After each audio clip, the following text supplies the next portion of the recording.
In this video, we will go over the new hire onboarding process from the hiring manager's perspective. To begin, once Human Resources receives the PTF form and adds the new hire into ADP for payroll, you'll receive these several emails. Essentially what it is it's saying a new checklist has been assigned to you. Please complete the checklist in a timely manner, provides the name of the checklist and also the new hire names that it's for. You can see that there's several of these that will come through for each new hire that you have. This information will also be provided to you because it will show as a message in here. So once you log in as normal in ADP, you can go to Messages. It'll show up as a task.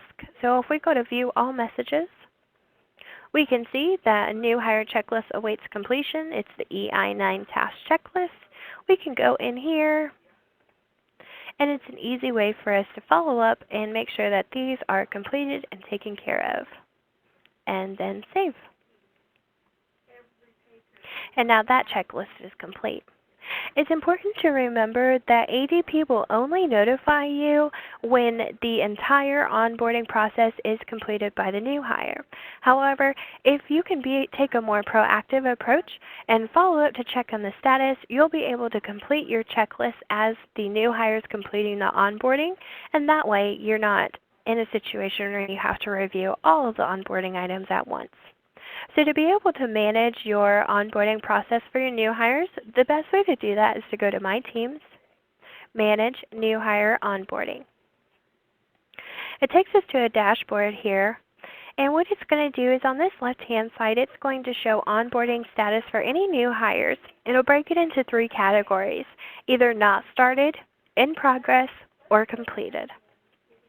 For us, we only have one new hire in here, so it's easy to see. But over on the right-hand side, for all of the new hires we have, it'll show all of the tasks.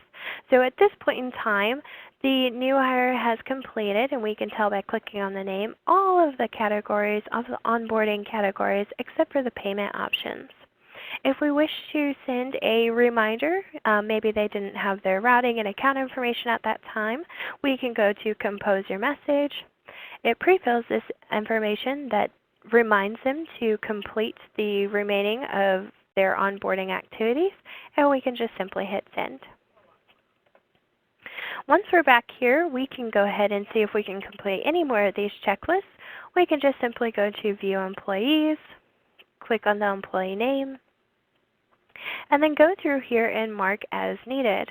It doesn't look like we can completely mark this off at this time because we don't have the supporting documents to complete Section 2 of the I-9. So for now, we'll just go back. It is always a good idea to remind your new hires that on their first hire date, they will need to bring 2 forms of identification that are supported documents so you can upload them into Section 2 of their I-9 and complete that. That must be completed on their first hire date. To complete Section 2 of their I-9 on their first day of hire, you will simply go to My Teams and I-9 Management. Now when you go to this screen, if this is the message that you see it says you cannot submit Form I-9 to E-Verify until you complete the training. It just means you have not completed the newest I-9 training. You'll need to contact HR to get that resolved. For now, we will just go over this PowerPoint so you can see the full process of what Section 2 of the I-9 looks like. As we did just before, you just go My Teams, I-9 Management, and this is what the screen will look like when you've completed your I-9 training. It'll simply show all the names of the new hires, the hire date, who it reports to, and the status. If it shows Section 2 pending, you can just hit Continue to complete that portion. On this screen, you'll see the new hire's information. You'll just hit Continue to Section 2. On this screen here, this should pre-fill for the employee's first day of employment. If the employee's work location is not pre-filled, go ahead and fill that in as well. On the next screen, it'll ask you to select the first document that the employee has provided.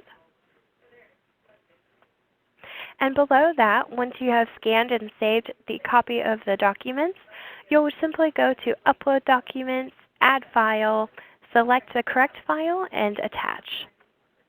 If you aren't sure if the documents provided are supporting documents, you can simply click this question mark right here, which will provide a full list.